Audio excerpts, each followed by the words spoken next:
بسم اللہ الرحمن الرحیم.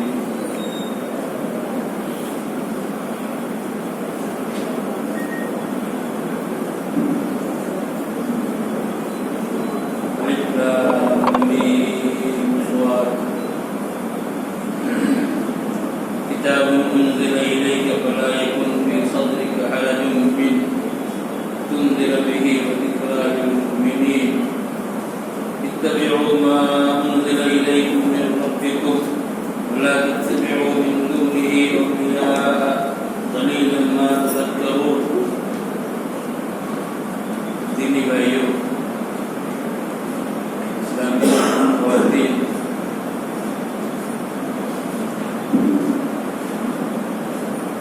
آج آپ نے سورہ اعراف کو اور اس کے بعد سورہ انفال کا کچھ حصہ لکھنا ہے. آج کا یہ درس سورہ اعراف سے ہے. سورہ اعراف یہ مکی سورت ہے. نبی اکرم صلی اللہ علیہ وسلم کی ہجرت سے کچھ پہلے یہ سورت نازل ہوئی اور اس وقت نازل ہوئی جب قریش مکہ نبی اکرم صلی اللہ علیہ وسلم کے قتل کی پلاننگ کر رہے تھے. اس کے لیے ان کی میٹنگیں ہو رہی تھی. اس موقع سے یہ سورہ اعراف نازل ہوئی اور اس سورت میں اللہ رب العالمین نے مختلف قوموں کا ذکر کیا جو قومیں بڑی طاقت والی تھی، قوت والی تھی، لیکن انہوں نے اپنے نبیوں کو جھٹلایا. اللہ رب العالمین نے ان سب کو تباہ و برباد کر دیا.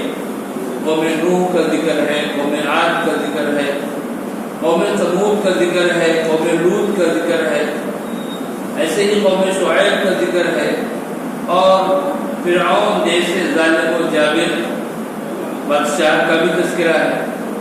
تو ان سب کو ذکر کرنے کا مقصد اللہ رب العالمین کی طرف سے ایک میسج تھا مشرکین کے لیے،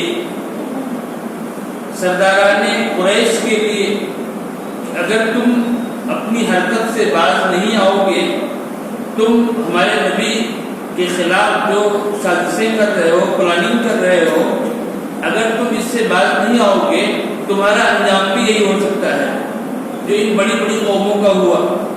اللہ رب العالمین نے دراصل ان کو وارننگ دی اس سورت کے ذریعے سے. اس سورت کا نام سورہ اعراف اس وجہ سے ہے کہ اس میں اصحاب الاعراف کا تذکرہ ہے. اعراف والوں کا تذکرہ ہے. اس میں آگے آ رہا ہے، سورت کے بیچ میں آئے گا اصحاب الاعراف کا ذکر، تو وہاں ہم آپ کو بتائیں گے. اور ان تمام باتوں سے پہلے اللہ رب العالمین نے اس صورت میں سب سے پہلے جس چیز کی دعوت دی اور جو پیغام دیا وہ پیغام کیا ہے؟ اتبعوا ما انزل الیکم من ربکم. تمہارے رب کی طرف سے جو اتارا گیا ہے، تمہارے رب کی طرف سے تم پر جو اتارا گیا اسی کی پیروی کرو. ظاہر ہے کہ اللہ رب العالمین نے اس قرآن کریم کو اتارا ہے اور اسی طریقے سے اس قرآن کی جو تفسیر ہے، نبی اکرم صلی اللہ علیہ وسلم کی احادیث، وہ بھی اللہ کی طرف سے اتاری ہوئی ہیں. اللہ رب العالمین ہی کی طرف سے وہ بھی ہیں، وہ بھی وحی ہی ہے. اب ان دونوں کی تم پیروی کرو، قرآن کی اور حدیث کی پیروی کرو. ولا تتبعوا من دونه اولیاء، اور ان دونوں کو چھوڑ کر کے کسی بھی چیز کی تم پیروی مت کرو. کسی کی بات نہ مانو، کسی کی بات نہ مانو. امام قرطبی رحمہ اللہ لکھتے ہیں کہ ہر وہ انسان جو کسی مذہب سے کسی طریقے سے راضی ہو جائے، اس کو اختیار کر لے، اس مذہب کے جو بڑے ہوں وہ کیا ہے، اس کے ولی ہو گئے ہو، اولیاء ہو گئے ہو، ان کی پیروی نہیں کرنا ہے. یعنی قرآن اور سنت کو چھوڑ کر کے دوسرے لوگوں کی پیروی نہیں کرنی ہے. قلیلا ما تذکرون, تم بہت کم نصیحت پکڑتے ہو. اللہ رب العالمین نے اس بات کا پیغام دیا, اس بات کی دعوت دی کہ ہر ایک کو قرآن اور حدیث کی پیروی کرنی ہے. قرآن اور حدیث میں جو کچھ ہے اسی کو فالو کرنا ہے, اس سے ہٹ کر کے دین کے نام پر کوئی بھی چیز لی نہیں جا سکتی. اور پھر اللہ تعالیٰ نے ان لوگوں کو دھمکی بھی دی ہے جو لوگ قرآن و سنت کی پیروی نہیں کرتے, قرآن و حدیث کی پیروی نہیں کرتے, قرآن و حدیث کو چھوڑ کر کے وہ دوسری اور راہوں پر چلتے ہیں, ان کو اللہ نے دھمکی بھی دی ہے. دیکھو سن لو, کتنی بستیوں کو میں نے تباہ کر دیا جنہوں نے ہمارے نبیوں کی مخالفت کی, ہمارے نبیوں کی بات نہیں مانی, تو ہم نے ان کو کس طرح سے ان کو تباہ و برباد کر دیا. اس چیز کو بھی تم سن لو. کم من قریۃ اہلکناھا, کتنی بستیاں ایسی ہیں جن کو میں نے ہلاک و برباد کر دیا, تباہ کر دیا ان کو. کیوں؟ اس لیے کہ انہوں نے ہماری وحی کو, ہمارے نازل کردہ حکم کو نہیں مانا, تو ان کو ہم نے تباہ کر دیا. اور پھر اللہ رب العالمین نے بتایا کہ ایک دن ایسا آئے گا, ایک دن ایسا آئے گا, بدلے کا دن ہوگا, بدلے کا دن ہوگا. اس دن آج جیسے چیزیں وزن کی جاتی ہیں, وزن کر کے بیچی جاتی, خریدی جاتی ہیں, اس دن ان چیزوں کا وزن نہیں بلکہ اس دن ہمارے اعمال کا وزن ہوگا. ہماری نیکیاں اور ہماری یہ برائیاں جو بھی اعمال ہیں ان کا وزن کیا جائے گا, اور بالکل ٹھیک بالکل انصاف کا ترازو ہوگا. آج تو دنیا میں ترازو ہیں, ان میں جو ہے بہت انصاف بہت زیادہ نہیں پایا جاتا, لیکن وہ انصاف کا ترازو ہوگا, ٹھیک وزن کیا جائے گا. تو ایک انسان کو یہ بات اپنے ذہن میں رکھنی چاہیے کہ ہم آج جو بھی کر رہے ہیں یہ پورا کا پورا ریکارڈ ہو رہا ہے, اور پھر اس کے بعد ہماری نیکیاں اور برائیاں دونوں ہی وزن کی جائیں گی. اگر نیکیاں ہماری بڑھ گئی تب تو ہمارے لیے اچھا ہے, خیر ہے اور سکون ہے. لیکن اگر خدا نخواستہ برائیاں بڑھی پھر تو ایک انسان کے لیے تکلیف ہے اور عذاب ہے, مصیبت ہے. یہ اللہ رب العالمین نے آیات میں بتایا ہے. اور اس کے بعد پھر اللہ رب العالمین نے حضرت آدم علیہ السلام کا تذکرہ کیا کہ اللہ رب العالمین نے ان کو پیدا کیا, آدم علیہ السلام کو, اور پیدا کرنے کے بعد ان کو جنت میں ٹھہرایا. اور یہ دراصل ایک طرح سے ٹریننگ تھی آدم علیہ السلام کی, ان کو وہاں ٹھہرایا گیا. اور پھر اللہ رب العالمین نے فرشتوں کو حکم دیا کہ آدم کو سجدہ کرو. تمام فرشتوں نے سجدہ کیا. ابلیس نے سجدہ نہیں کیا آدم علیہ السلام کو. اللہ رب العالمین نے پوچھا ابلیس سے کہ تم نے کیوں نہیں سجدہ کیا, میں نے حکم دیا تھا, پھر تم نے کیوں نہیں کیا. ابلیس نے کہا کہ میں سجدہ کیسے کروں, میں آدم کو سجدہ کیسے کروں, میں تو آدم سے بہتر ہوں. انا خیر منہ خلقتنی من نار وخلقتہ من طین. اے اللہ, تم نے آدم کو مٹی سے پیدا کیا ہے اور مجھ کو تم نے آگ سے پیدا کیا ہے, تو میں آدم کو سجدہ کیسے کر سکتا ہوں. ابلیس نے تکبر کیا, گھمنڈ کیا. اللہ رب العالمین نے کہا کہ تو بڑا متکبر بنتا ہے, تو نکل جا یہاں سے, اتر تمہیں, اور ذلیل ہو کر کے نکل جا تو یہاں سے. تو ابلیس نے کہا اللہ مجھے مہلت دے, تو مجھے مہلت دے دے. اللہ رب العالمین نے کہا ٹھیک ہے, مہلت تو دے رہا ہوں تم کو, لیکن تم مہلت کیوں مانگ رہے ہو.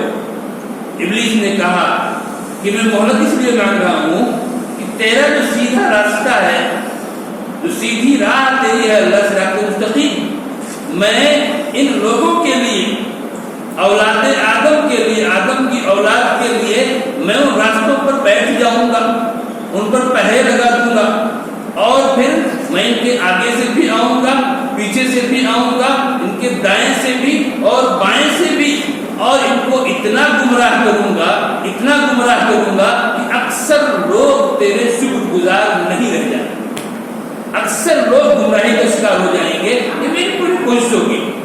اللہ رب العالمین نے کہا کہ ٹھیک ہے، تو نکل جائے یہاں سے ذلیل ہو کر کے، اور تو سن لے، جو تیری پیروی کرے گا، جو تیری پیروی کرے گا، ہم اس کو بھی اور تم کو بھی سب کو جہنم میں ڈال دیں گے اور جہنم تمہوں سے بھر دیں گے۔ اور اس کے بعد پھر اللہ رب العالمین نے آدم سے کہا کہ تم لوگ، تم اور تمہاری بیوی جنت میں رہو۔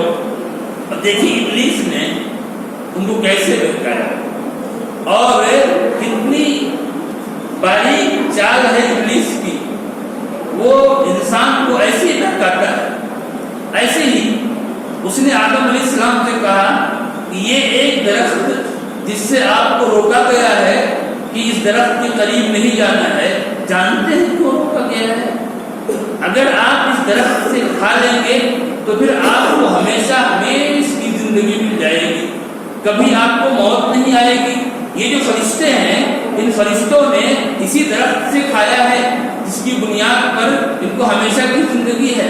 اگر آپ بھی کھا لیں گے تو پھر آپ کو ہمیشہ کی زندگی مل جائے گی۔ آدم علیہ السلام نے اس کی بات کو نہیں مانی تو اس نے قسم بھی کھائی، قسم کھا کر کے کہا، اللہ کہہ رہا ہے، اس نے قسم کھائی کہ میں آپ کا خیر خواہ ہوں، آپ کی محبت میں یہ کہہ رہا ہوں۔ اور اس کے بعد پھر اس نے بہکا دیا، اس نے بہکایا آدم علیہ السلام کو، انہوں نے اس کی بات مان لی اور دونوں نے اس درخت سے کھا لیا۔ اب درخت سے کھانے کے بعد کیا ہوا، جو کپڑا ان کے جسم پر تھا، ان کے جسم پر، آدم اور حوا کے جسم پر جو کپڑا تھا، وہ کپڑا جو ہے وہ ہٹ گیا، ان کے شرمگاہ یہ کھل گئے۔ اب جنت کے جو پتے تھے درختوں کے، اس سے اپنی شرمگاہ کو چھپانے لگے۔ تو اللہ نے پکارا، الم انہکما ان تلکما الشجرہ، کیا میں نے تم دونوں کو اس درخت سے روکا نہیں تھا، اور میں نے یہ تم سے کہا نہیں تھا کہ شیطان تمہارا کھلا ہوا دشمن ہے؟ یہ بات ہوئی۔ اب آدم علیہ السلام کی پہلی غلطی تھی، اس سے پہلے کبھی غلطی ہوئی نہیں، پہلی غلطی تھی۔ اب کیا کرنا ہے؟ اللہ رب العالمین نے ان کو بتایا، توبہ کا طریقہ بتایا۔ پھر توبہ کی انہوں نے، ربنا ظلمنا انفسنا وان لم تغفر لنا وترحمنا لنکونن من الخاسرین، ہمارے رب ہم نے اپنے آپ پر ظلم کیا، اگر تو ہمیں نہ بخشے اور ہم پر رحم نہ کرے تو ہم گھاٹا پانے والوں میں سے ہو جائیں گے۔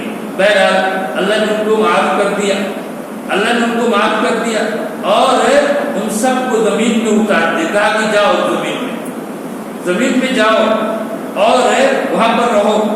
اور پھر اللہ رب العالمین نے اولاد آدم کو متنبہ کیا، اولاد آدم کو متنبہ کیا کہ دیکھو، جیسے اس نے تمہارے باپ کو بہکایا اور ان کے کپڑوں کو ہٹوا دیا، ویسے تم کو بہکایا گئے، تم کو بھی بہکایا گیا ویسے ہی۔ اس وجہ سے تم ذرا سوچ سمجھ کے رہنا۔ آج آپ دیکھیے کیا صورتحال ہے، کس طرح سے انسانوں کا جو اعزاز ہے، ایک انسان کی جو زینت ہے، لباس ہی ایک انسان کی زینت ہے، یہ اس کا اعزاز ہے۔ جتنی بھی مخلوقات آپ دیکھیے اس دنیا کے اندر، سب بغیر لباس کے جانور سب بغیر لباس کے ہیں۔ انسان کو اللہ رب العالمین نے شرف بخشا کہ انسان کے لیے اللہ نے لباس کو اتارا تاکہ وہ اس لباس کے ذریعے سے اپنے سطر کو، اپنی شرمگاہ کو بھی چھپائے اور اس لباس کے ذریعے سے وہ زینت بھی حاصل کرے۔ تو اب ابلیس نے جب آدم علیہ السلام کو بہکایا تو بہکا کر کے کیا کیا، ان کے لباس کو اتروا دیا۔ اسی طریقے سے یہ ابلیس اولاد آدم کو بہکاتا ہے، اور ان کو بھی ننگا کرنا چاہتا ہے۔ اور آج دنیا دیکھ لے جس طرح سے لوگوں کی حالت ہے، اور بہت سے مسلم معاشرے کی بھی یہ حالت بنتی ہوئی چلی جا رہی ہے، کس طرح سے آج لوگوں کے، بلکہ